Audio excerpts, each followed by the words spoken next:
Mesdames et messieurs,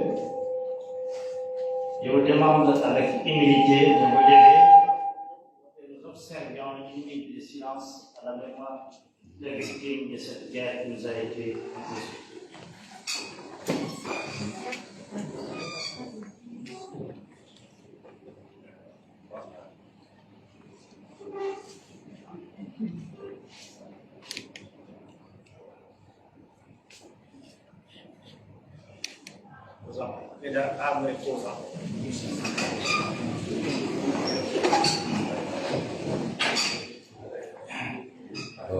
Messieurs les différents chefs et présidents des légitimités traditionnelles de notre pays, messieurs les représentants des familles fondatrices de Bamako, messieurs les représentants des chefs des quartiers, messieurs les représentants des mouvements de l'inclusivité, honorables membres du Conseil national de transition, messieurs les représentants des ministères invités, mesdames et messieurs, chères notabilités, de l'intérieur comme de la diaspora, je vois dans la salle, messieurs les responsables religieux, toute confession religieuse, mesdames et messieurs les représentants des organisations de la société civile, mesdames et messieurs les représentants des médias, des écrits et audiovisuels, mesdames et messieurs, en vos qualités graves, au protocole, vous savez, permettez-moi de vous remercier chaleureusement pour cet intérêt que vous avez accordé à ce point de presse, comme on l'a dit, de très haute importance pour notre pays.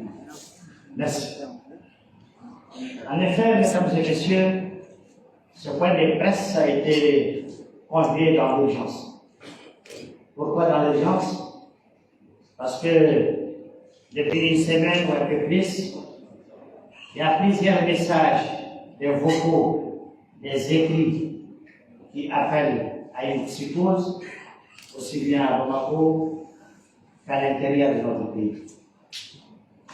Ils appellent à la haine, ils appellent à l'amalgame, simplement suite à des comportements d'individus ou certains responsables de certains mouvements, en l'occurrence de la CEDEAO. Nous avons le devoir de recadrer ces pays. Nous avons le devoir en tant que légitimité traditionnelle et aussi en tant que partie signataire à cet accord d'Alger dont il est question, d'échanger et de nous adresser à l'ensemble du peuple malien pour qu'une fois de plus, que le peuple ne soit pas distrait et servir la cause de l'ennemi. Vous savez, il y a quelques semaines et quelques mois, il y a eu une tentative à partir d'un individu sorti du néant, personne ne connaît même sa nationalité, qui a brûlé le Coran. On ne sait même pas d'où est-ce qu'il est venu. C'était aussi une énième tentative désespérée de déstabiliser notre pays en créant des problèmes entre les religions.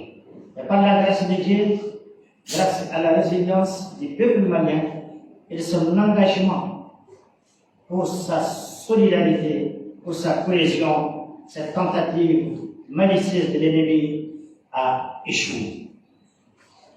Après la tentative de déstabiliser les religieux, il y a aussi une tentative du même ennemi tapis dans l'ombre de créer des problèmes au sein de la société civile. Ça aussi, grâce à Dieu, grâce à votre résilience, ça a encore échoué.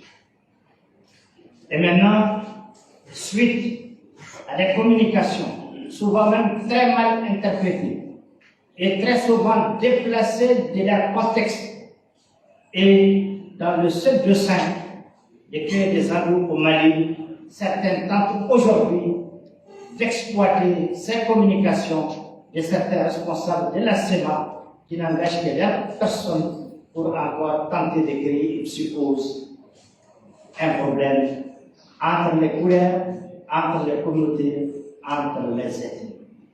Il est notre devoir de communiquer, c'est aussi notre responsabilité, c'est aussi votre responsabilité pour que l'ensemble du peuple malien comprenne et que se souvienne comme toujours que l'ennemi chassé est toujours à nos portes.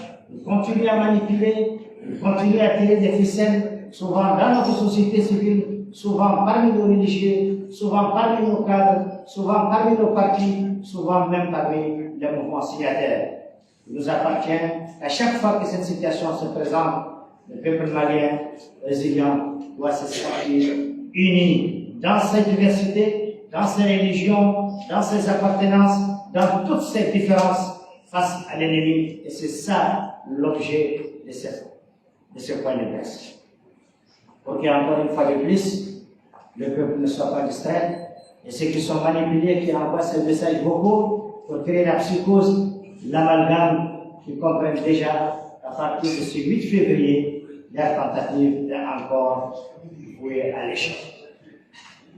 Je vais vous parler un peu, mesdames et messieurs, de l'accord d'Alger. Vous savez, il y a un débat, j'ai toujours dit, ça fait presque 3 ans, bientôt que je ne parle plus de cet accord. Parce que pour moi, tous les Maliens de bonne foi, qui ne cherchent pas à l'instrumentaliser ou à les manipuler, l'ont très bien compris. L'accord d'Alger, ceux qui pensent que c'est un mauvais instrument se trompent. L'accord d'Alger est un document de travail. Ce n'est pas un accord de paix. C'est un document de travail, c'est un accord pour construire la paix entre frères maliens. Mais là où l'accord d'Alger peut être dangereux, c'est lorsque vous avez à la tête du Mali quelqu'un qui ne sert pas les intérêts du Mali. Et là, l'accord peut être interprété dangereusement et exécuté dangereusement. Donc c'est un débat inutile. Sortons de l'accord, déchirons-le, remanions-le, écrivons-le. C'est un débat inutile. L'accord d'Alger est bon quand la tête du chef de l'État est bon. Il sera mauvais quand le chef de l'État est mauvais. Et je crois que vous constatez déjà que plus que l'accord d'Alger, tous les esprits mal intentionnés se sont retrouvés butés à la vérité, à l'imperturbabilité d'un homme qui n'a d'autre souci que le Mali. Donc je dis c'est un débat inutile. C'est un accord pour la paix. Chacun de ces termes, chacun de ces articles, il est dit qu'il doit faire l'objet de discussions, de débats, ce qui sert l'intérêt général du Mali qui sera mis en œuvre. Donc ça ne sert à rien de les déchirer. Restons derrière les autorités du Mali qui savent très bien dans cet accord ce qu'il faut en tirer de substantiel dans l'intérêt de la nation. Le reste du débat est inutile, c'est de la distraction, c'est de la manipulation. Dire que nous sortons là-bas est suicidaire, on ne sort pas de la paix. L'accord d'Alger est un accord pour la paix. Toute personne de bonne foi ne dit jamais que je sors de la paix. C'est dans la paix que nous construisons. Et la construction se fait sous le leadership du chef suprême de l'État. Par le passé, avant notre cher président Assimi Goïta, le système qui était là, dans sa faiblesse et dans ses mésaventures, a mis en place certaines dispositions qui n'étaient même pas prévues dans l'accord, qui étaient juste une interprétation d'acteurs de très mauvaise foi. Et ça marchait. Par la grâce de Dieu, ce système est parti. Ces dispositions, c'est quoi? C'était les fameuses autorités intérieures. C'est pas prévu dans l'accord. C'est pas prévu dans l'accord. C'était une interprétation face à un système malien fort, dirigé à l'époque par des hommes corrompus et qui servent l'intérêt de l'ennemi, qui a donné naissance à la mise en place d'autorités intérimaires pour représenter des légitimités, un peuple, une souveraineté, au non seulement de parce que vous avez été dans les armes, mais par la grâce de Dieu, l'intelligence humaine, la résilience des Maliens ont fait en sorte que ces autorités, en tout cas, leur côté nuisible a été maîtrisé. Et nous espérons très rapidement, dans ce processus 15 jours, très rapidement, il y aurait des élections pour les remplacer par des légitimités légales et des légitimités populaires. Ça, ce n'est qu'un exemple parmi tant d'autres de cet accord lorsqu'il était dans des dispositions d'être mal appliqué. Mais avec la transition sous le leadership d'Assimi Goïta et de ses colonels, il n'y a aucune possibilité que cet accord d'Alger présente un danger pour le Mali parce que ces hommes portent le Mali dans leur terre. Il n'y aura pas de malice qui sera appliquée dans ces meilleures dispositions et dans ces meilleures interprétations. Donc, arrêtons le débat inutile. Ça ne sert à rien. Alors que certains responsables de la SEMA disent qu'il y a ceci ou cela, vraiment ça n'engage peu. Et je peux vous dire dès aujourd'hui, considérez et comprenez une fois pour tous que les responsables de la SEMA ne représentent pas les populations du Nord. Les responsables de la SEMA, ils ont une mission. S'ils peuvent bien s'acquitter de cette mission, c'est de ne pas faire perdre à ces combattants, armes à la main, les dividendes de l'accord, qui consiste à les intégrer pour mieux servir la nation et servir la famille. C'est la seule mission aujourd'hui. Sinon, pour le reste, les populations, les interlocuteurs sont les légitimités traditionnelles. C'est les chefs des villages qui engagent les populations. C'est les chefs des quartiers qui engagent les populations. C'est les chefs des tribus qui engagent les populations. C'est les chefs des fractions et des coordinations qui engagent les populations. Il faut que nous le comprenions. Un secrétaire général d'un mouvement armé qui parle, qui raconte n'importe quoi, y compris moi-même qui suis devant vous, ne raconte du blabla. S'il doit servir, il n'a qu'à désarmer et mettre ses enfants dans la relation de l'armée. Donc, ne soyons pas distraits. Le Mali est un pays attention. Les populations des peaux rouges, ou des peaux noires, ou des peaux grises, ou des peaux vertes qui sont à Bamako et partout dans les régions ne sont pas là au nom des mouvements. Elles sont là pour le Mali, un individu unique. Le Mali arc-en-ciel dont nous rêvons tous, dans toute la ethnie et la composante. C'est ça que nous devons mettre en valeur. C'est ça que nous devons valoriser. Aujourd'hui, ce ne sont pas seulement les vocaux qui circulent. Mais il y a quelques malices qui appellent par téléphone, des familles ici pour leur dire non. Attention, tel jour, ils vont marcher, ils vont prier, ils vont faire ceci. Il y en a qui ont peur. Il y en a qui ont parlé de demain le 9. Mais la bonne nouvelle, c'est que nos plus hautes autorités, pour elles, c'est un non-événement. Parce que personne, il ne sera permis à personne de créer ni l'amalgame, ni la psychose. Les Maliens seront protégés et aucun enfant ne sera victime parce que son père est mauvais quelque part. Mais il nous appartient en tant que légitimité traditionnelle, en tant que représentants des mouvements de l'inclusivité signataires de cet accord, pour rappeler, passer au peuple les messages de vérité, pour maintenir cette cohésion, ce rassemblement que nous devons préserver de façon jalouse pour la paix dans notre pays, pour son émergence, parce que tout simplement, nous avons des vrais ennemis à affronter, qu'on continue toujours à combattre. Les questions de distraction, vraiment, c'est des choses que nous devons laisser derrière nous. Mesdames et messieurs, c'est ces mots que j'ai posés. Je vais vous présenter M. Mohamed Ousmane. Mohamed Ousmane, c'est le secrétaire général de la CPA, signataire de cet accord. Younoussa, secrétaire général de la CMFR2, signataire de cet accord. Mohamed, secrétaire général de la CMFR3, et moi-même, qui suis le secrétaire général du FPA. Ces hommes, pendant 7 ans, en lutté, ils ont été aux côtés de ce gouvernement. Ils ont été aux côtés de l'autorité pour essayer de trouver des solutions, des rapprochements à tous ces problèmes qui ont prévalu.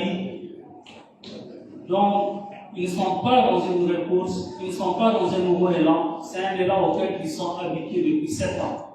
Donc ce que nous demandons aujourd'hui, c'est de les accompagner, de les écouter, d'essayer de voir avec eux qu'est-ce qu'il faut faire. Je m'adresse surtout à la presse. Vous de la presse, il faut que vous contribuez. Parce que comme vous contribuez dans vos différents virages et vos différents trucs, contre ceux qui luttent pour la paix, vous ne faites qu'entraver le processus, vous ne faites qu'entraver la paix. Parce que c'est une paix de tout le monde. Maintenant, par rapport aux amalgames, il y a un truc qui est en train de se passer, que les gens se détrompent. C'est terminé cette histoire, mais il a pris bagage et il est parti.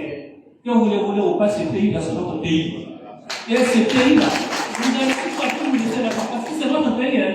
Aujourd'hui, personne n'est prêt à bouger d'un centime. Quand tu vas venir essayer d'adresser quelqu'un ou bien dire que X c'est ta machin, c'est ça là. Prépare-toi parce que X ne va pas bouger. C'est notre Mali. Qui nous a grandi, il a fait de nous des hommes, il a fait de nous des cadres, donc nous sommes dans l'obligation d'y participer à toutes les difficultés aujourd'hui qui vont prévaloir. Ça c'est un cas. Donc ce que je vous demande, c'est d'être sincère les uns envers les autres. Et que chacun se corrige lui-même. Parce que le problème est que les discours vont se tenir, les propos vont se faire. Mais à la sortie de cette salle, chacun va jouer à sa tête. Chacun va faire ce qu'il pense. Chacun va pouvoir tout le connaître. Or, aucun de nous ne connaît rien. En faisant un équilibre de ce que nous tous nous connaissons, nous nous retrouverons un jour avec une synthèse qui va nous faire sortir de ce problème. Donc, évitons de faire des communiqués ou de faire certaines prestations ou des trucs qui amènent les gens, qui amènent la haine contre les gens. Aujourd'hui, nous sommes une petite étincelle de rien du tout, un petit WhatsApp de rien du tout, sans flamme, ça va dans tout le pays, ça crée des psychoses, ça crée beaucoup de choses. Donc, arrêtons. Soyons nous-mêmes, ayons comme objectif la reconstruction d'un Mali nouveau, dans lequel nous tous nous sommes, et que personne ne prétende que ce Mali lui appartient. C'est notre Mali. Que ça soit clair, je reviens dessus. C'est notre Mali. Nous tous, sans exception, c'est le Mali des Maliens. Et donc le Mali a besoin de tous ses fils. Il a besoin des Maliens pour l'aider aujourd'hui. La transition a besoin des Maliens pour l'aider à reconstruire ce que les Maliens même ont cassé. Parce que si le pays a venu construire le vie, c'est nous tous. Donc, aidons-les à essayer de reformuler, de voir comment il faut reconstruire ce bâtiment qui est presque coulé. Voilà, donc moi je pense que je vous remercie beaucoup. Peut-être que je suis un peu sorti de ce débat, mais je suis quelqu'un qui est très sincère et qui fait ce qu'il faut. Ça me vient de balance. Donc, vous, la presse, faites doucement et aidez-nous à reconstruire notre pays. Je vous remercie. Merci.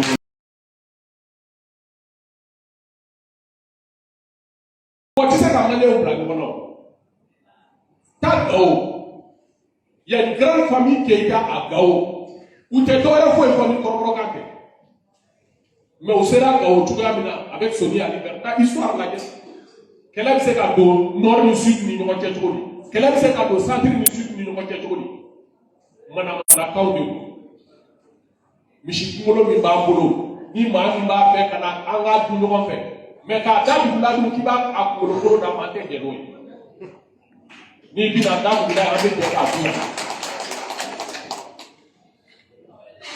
Donc, Bibina, Fenibe, Jamana Koina, à terre, forme Chico, Belle Gaki Nino Abara.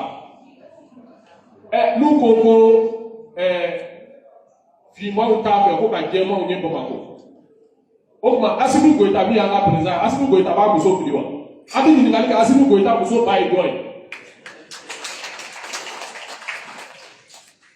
Asimu Goita, Dieu, Olu se ka tuara yi doye, ka fo, kuto Kodao. Mou moke ou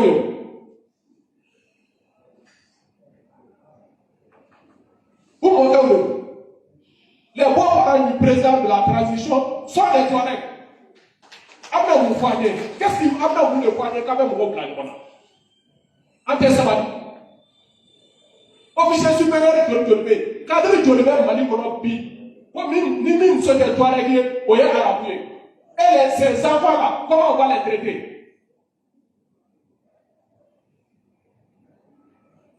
Moi, personnellement, je ne connais que le nord du Mali.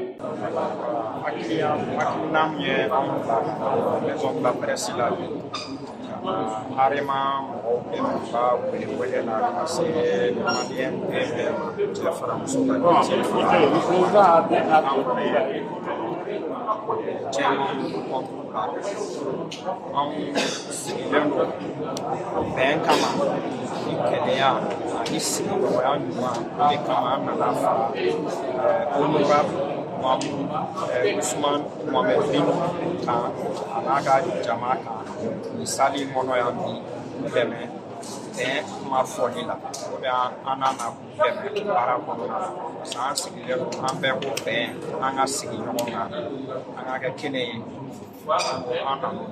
o be salam alaikum ay mali mu na espoir national on be anno mi kan ambia ya me musole ya me jamana musole vraiment belle kada on iko ya nyini ngali ka chuko na ngunu kam be jamani fima ko on bolo ke mali tra ko ni on bolo fima on place ke chuko mi jamani place be on de fu ka nyoma on de do so nyoma fa on de fakili sakili ama dili malien BFM surtout aux journalistes ni ni faire scoop dala ko na charu parce que avec quel coup de kama ko e ka pays déstabiliser la main parce que amé yoro amé jamana ko de la donc malien père kele fi man kota la jaman kota la ko mi be non aka bo ko la dem sanu ka bla on de on de la main amba akuma charing asanga sugonna ula ka fande unye fi man jaman ko mango bo madikola malden père kele anga do da kele fa ka da kele fa o de tubele bolu ka fa e beni siamo clem fima jamana kila bela jeli kila awon na la ina bela jeli na tsoni da kele fe karangara ne yala asim ko awon na la ina family asim na ka anga da ide babda anga jela halisa kadaka we gara duke amba fe halisa babda anga jamana ko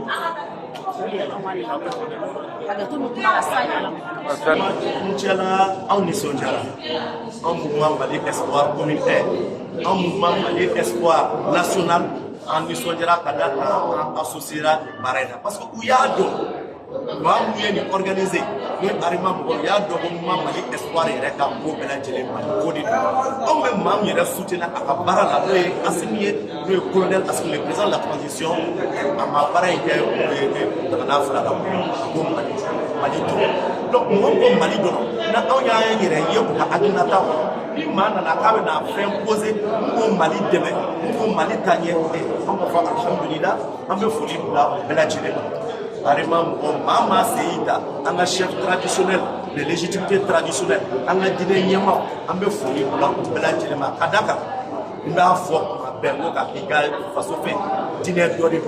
Pour un ayat, a illustré en son thème, Inna lezi farada leka Quran, la rabouka ila ma'adin. Votre Seigneur qui vous a prescrit le Coran te ramènera certainement là où tu souhaites le retourner. Massam yi Coran qui m'a fallu. Là, c'est que Yorom c'est donc, il faut que tu aies tchémaché, que tu aies cladé, face au tout plein d'intérêt, et mani massa, face au là, il est c'est le chou. C'est le chou, alors, beaucoup n'y a pas de aller à la rola, mais tu vas là, au du tout d'eau, sur le massa, ou le forum n'a massa fait, il va donc faire ce qu'on au face au un mouvement Mali Espoir, comme un, ou comme il y aura là, on sait pour là. On sait qu'à beaucoup en beau fanatiqué. Inch'Allah, Inch'Allah, Inch'Allah, ala ka Mali korota, ala ka Mali cho, ala ka Mali tanye. Inch'Allah, Inch'Allah, ya Rabbi kira hormana barka, ya Rabbi ala ka Mali tanye. Admetanya pada Inch'Allah.